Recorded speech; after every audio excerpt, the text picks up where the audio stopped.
जय हिंद दोस्तों, स्वागत है आप सभी का इस वीडियो में। मैं हूं मयूर मोगरे। तो आज है 14 सितंबर और आज के न्यूज़पेपर में क्या खास है आइए देखते हैं। तो यहाँ पर हम द हिंदू न्यूज़पेपर देख रहे हैं, उसका फ्रंट पेज अगर हम देखते हैं तो India China confirms withdrawal of troops from PP-15 इन लद्दाख। अब देखिए पिछले 2-3 दिन से हम देख रहे हैं कि भाई इंडिया और चाइना के बीच में जो स्टैंड ऑफ चल रहा था उसका विड्रॉल यहाँ पर देखने को मिल रहा है। अब हमने उसके सिलसिले में ये भी देखा कि इंडिया चाइना रिलेशन जो है आपको पहले से सब कुछ पता रहना चाहिए। जो चाइना है वो कौन कौन से स्टेट्स को बॉर्डर करता है वो आपको पता रहना चाहिए। जो डिस्प्यूटेड एरियाज़ है वो LAC हो गया, मैकमोहन लाइन हो गया, वो सारी चीज़ें आपको पता रहनी चाहिए। अब यहाँ पर और जो इम्पोर्टेंट चीज़ें आ रही है वो है PP-15। अब PP-15 जो है वो यहाँ पर क्या है, तो PP मतलब होता है बेसिकली पेट्रोलिंग पॉइंट। तो पेट्रोलिंग पॉइंट 15 ये हमें हॉट स्प्रिंग एरिया जो है वहाँ पर देखने को मिलता है, ठीक है। और दूसरा आता है PP-17A, ये हमें गोगरा पोस्ट जो है उसके पास देखने को मिलता है। बाकी गालवान वैली, देप्सांग प्लेन, ये भी काफ़ी कॉन्फ्लिक्टेड एरिया जो है उसमें हमें देखने को मिलते हैं।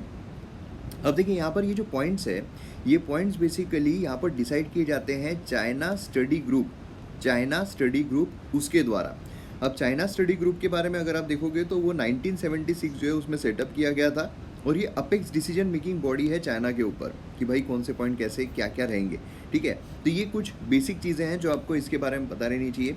बाकी और अगर आप देखोगे तो यहाँ पर पेट्रोलिंग पॉइंट जो है, जैसे मैंने बोला हॉट स्प्रिंग है ना, तो ये उसके बारे में चीज़ें आपको पता रहनी है। दूसरा आपको अगर मैप बेस्ड हम देखते हैं ज्योग्राफी पर्सपेक्टिव से, तो यहाँ पर जो पैंगोंग सो लेक वो आपको पता रहना चाहिए उसके बारे में। मतलब ये कहाँ पर लोकेटेड है, तो लद्दाख जो है वहाँ पर हमें देखने को मिलता है ना। और वर्ल्ड का हाईएस्ट सॉल्ट वाटर लेक है, ये एक चीज़ काफ़ी इंपॉर्टेंट है। वर्ल्ड का हाईएस्ट सॉल्ट वाटर लेक है पैंगोंग सो लेक, ठीक है।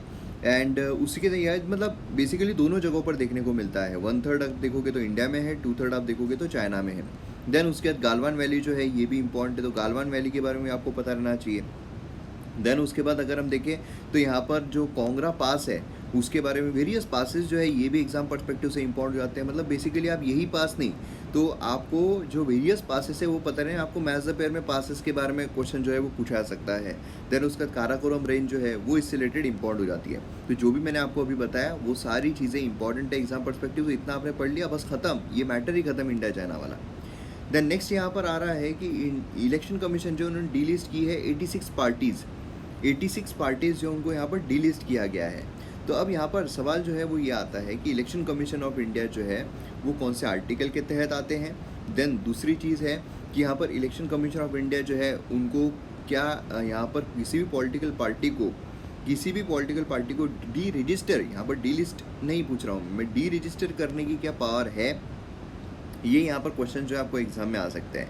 मतलब बेसिकली आप एग्जाम ओरिएंटेड देखोगे तो यहाँ पर इलेक्शन कमीशन ऑफ इंडिया जो है उसके बारे में आपको पूछा जा सकता है। Election commission of India, chief election commissioners, then उसके बाद बाकी इलेक्शन कमिश्नर्स, इनका जो कार्यकाल है वो कितना होता है, इसका रिमूवल जो चीफ इलेक्शन कमीशन का वो कैसे होता है, बाकी इलेक्शन कमिश्नर जो उनका रिमूवल किस तरीके से होता है। काफ़ी लोगों को कन्फ्यूजन है भाई सेम तरीके से होता है ना। तो ये चीज़ें जो है ये आपको यहाँ पर बेसिकली पता रहनी चाहिए। दूसरी चीज़, अब यहाँ पर आते हैं हम जो इनएक्टिव पार्टीज़ है, ठीक है, इनएक्टिव पार्टीज़। तो बेसिकली क्या है, बहुत सारी जो पॉलिटिकल पार्टीज़ है इनएक्टिव देखने को मिल रही है। क्यों इनएक्टिव देखने को मिल रही है कि भाई वो रजिस्टर तो कर लिया उन्होंने, लेकिन क्या हो रहा है, ना ही वो इलेक्शन लड़ रही है, ना ही उनके तरफ से कोई चुनकर आ रहा है, ना ही कुछ हो रहा है। तो फिर इसमें क्या है, तो इसमें प्रॉब्लम ये है कि पॉलिटिकल पार्टी बना लेते हैं, उसके नाम पर फिर डोनेशन में पैसा जो है उनको आते रहता है। डोनेशन में पैसा है, कोई टैक्स वैक्स का भी झंझट नहीं है ना। तो बेसिकली क्या है, जो मेन स्ट्रीम पॉलिटिकल पार्टीज़ है वो यहाँ पर अपने पास ज़्यादा पैसा नहीं ले सकती है, अकाउंटेबिलिटी होती है। तो यहाँ पर छोटी छोटी पार्टीज़ जो उनको बना लेते हैं। छोटी छोटी पार्टीज़ में अलग अलग मतलब समझ लीजिए ये अलग अलग खाते हैं बैंक के। तो यहाँ पर जो बड़ा एक इंसान है उसके अलग अलग बैंकों में में पैसे आ रहे हैं और फिर ये जो है ये इस्तेमाल कर रहा है और ये खाते भी इनएक्टिव है। तो इस तरीके से यहाँ पर जो है डी लिस्ट जो इलेक्शन कमीशन के द्वारा यहाँ पर किया गया है।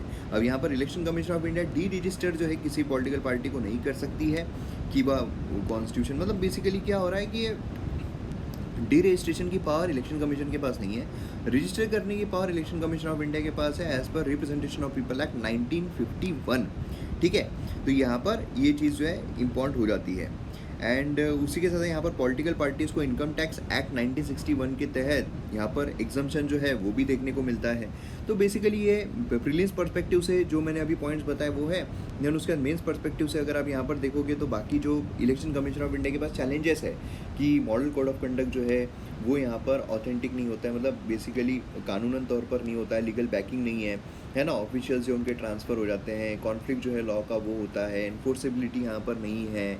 मतलब बेसिकली आपको क्वेश्चन आ सकता है कि इलेक्शन कमीशन ऑफ इंडिया जो है क्या वो टूथलेस टाइगर है जब ये पॉलिटिकल पार्टीज़ की बात आती है, या फिर जो पॉलिटिकल लीडर्स है उनके अगर व्यवहारों की बात आती है।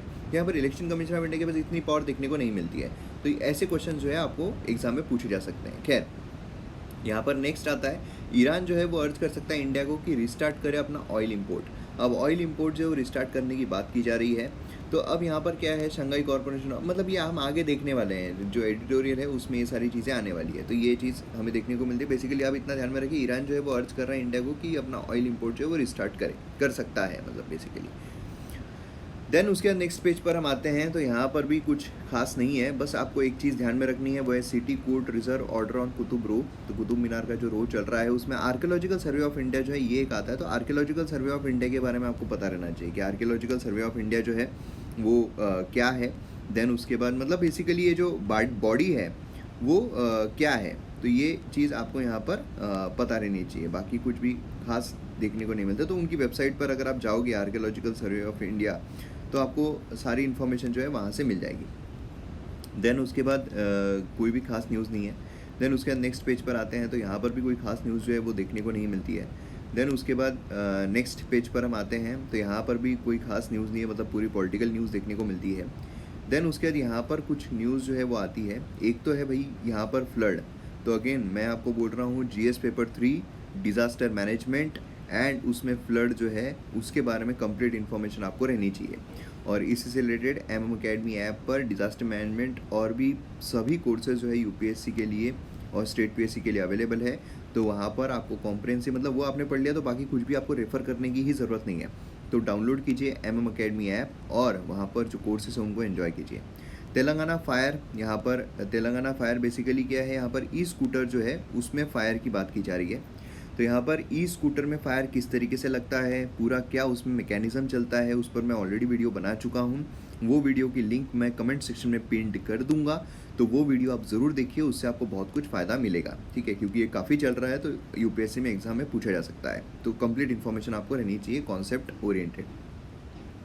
देन उसके बाद एडिटोरियल पेज पर आते हैं, तो एडिटोरियल पेज पर यहाँ पर ये जो एडिटोरियल है इसमें बात क्या की जा रही है, बात की जा रही है भाई कि अभी पार्टिसिपेशन जो SCO समिट में होने वाला है ना।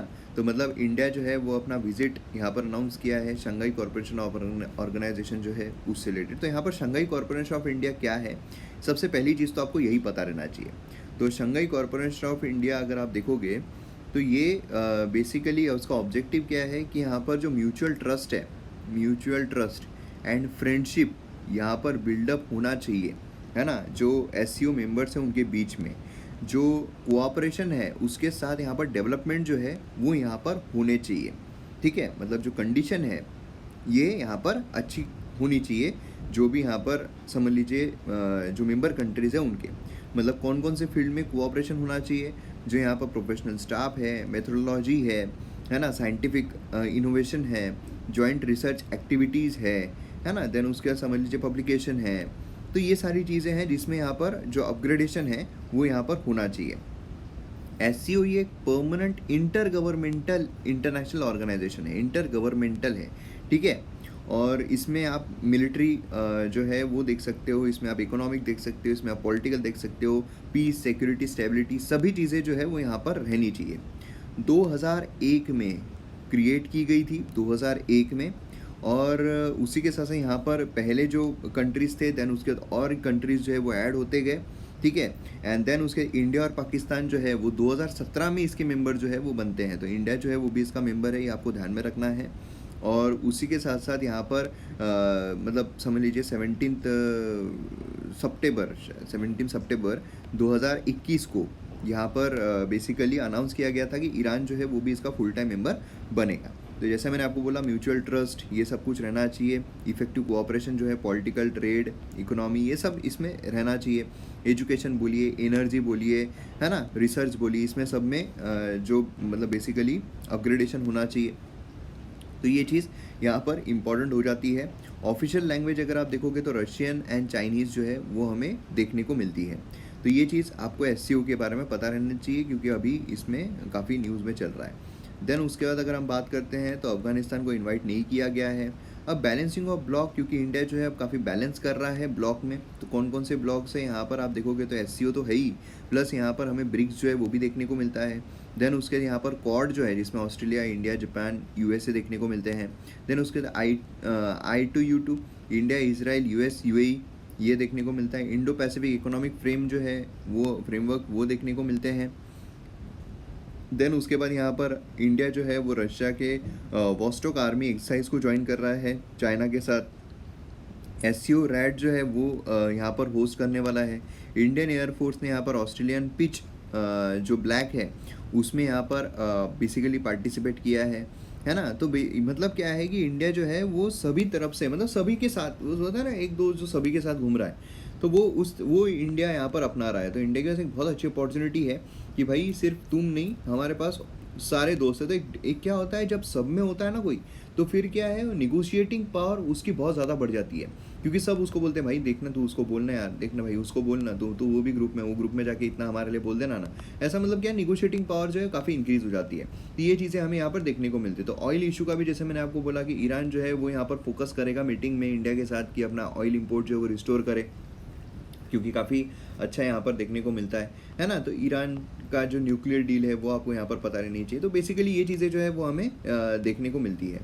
देन उसके बाद यहाँ पर कनेक्टिंग डॉट्स, पेटेंट इकोसिस्टम, जो हमारा पेटेंट इकोसिस्टम है, पेटेंट आप सभी को पता है, अगर आपने 3 इडियट देखी तो उसमें पेटेंट तो भाई काफ़ी चर्चा में हो गया था, है ना। तो पेटेंट की यहाँ पर बेसिकली बात जो है वो की जा रही है।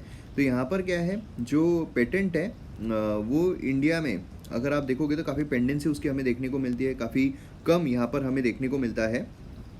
तो उसी की बात की जा रही है कि यहाँ पर जो टोटल पेटेंट एप्लीकेशन है इंडिया में वो यहाँ पर इंक्रीज़ काफ़ी हुए हैं, लेकिन क्या हो रहा है कि उसका प्रोसेसिंग जो है वो फास्ट नहीं होता है ना। तो ये प्रॉब्लम जो है वो हमें देखने को मिलता है। तो यहाँ पर आप सीधा अगर डाल दोगे कि complications in Indian patent ecosystem UPSC, तो आपको काफ़ी सारे आर्टिकल्स मिल जाएंगे जो एग्ज़ाम पर्सपेक्टिव से हैं।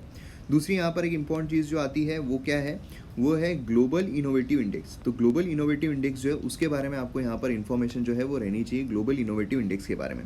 तो ग्लोबल इनोवेटिव इंडेक्स अगर आप देखोगे तो बेसिकली क्या है कि यहाँ पर इंडिया जो है उसके रैंक यहाँ पर समझ लीजिए कि कम ज़्यादा होते रहते हैं, लेकिन अभी हाल ही में थोड़ा बेटर हमें देखने को मिला था। मतलब 2021 की अगर हम बात करें तो 46 रैंक जो है वो इंडिया का हमें देखने को मिला था। और ये अगर आप देखोगे तो लॉन्च किसके द्वारा किया जाता है, ये किया जाता है वर्ल्ड इंटेलेक्चुअल प्रॉपर्टी ऑर्गेनाइजेशन, इसके द्वारा यहाँ पर ये जो है लॉन्च किया जा सकता है। स्पेशलाइज्ड एजेंसी है यूनाइटेड नेशंस की, ठीक है। मतलब मल्टी डायमेंशंस इनोवेशंस जो है अलग अलग कंट्रीज़ के वो यहाँ पर ये कैप्चर करने की कोशिश करता है बेसिकली। एंड उसी के साथ साथ यहाँ पर इंडिकेटर जो है अलग अलग इंडिकेटर्स का इस्तेमाल किया जाता है, नॉलेज, टेक्नोलॉजी, अलग अलग वेरियस इंडिकेटर्स। अगर इसमें हम टॉप रैंकर्स देखते हैं तो उसमें हमें स्विट्ज़रलैंड, स्वीडन, है ना, यूके, यूएस ये सब देखने को मिलते हैं। तो ये चीज़ काफ़ी इंपॉर्टेंट है। एशियन कंट्रीज़ में भी सिंगापुर जो है काफ़ी टॉप पर चलता है, चाइना जो है उसका भी अच्छा खासा रैंक हमें देखने को मिलता है। तो ये चीज़ें बेसिकली है जो आपको यहाँ पर पता रहना चाहिए ग्लोबल इनोवेटिव इंडेक्स के बारे में। देन उसके बाद यहाँ पर बाकी जो है वो कोई काम के नहीं है।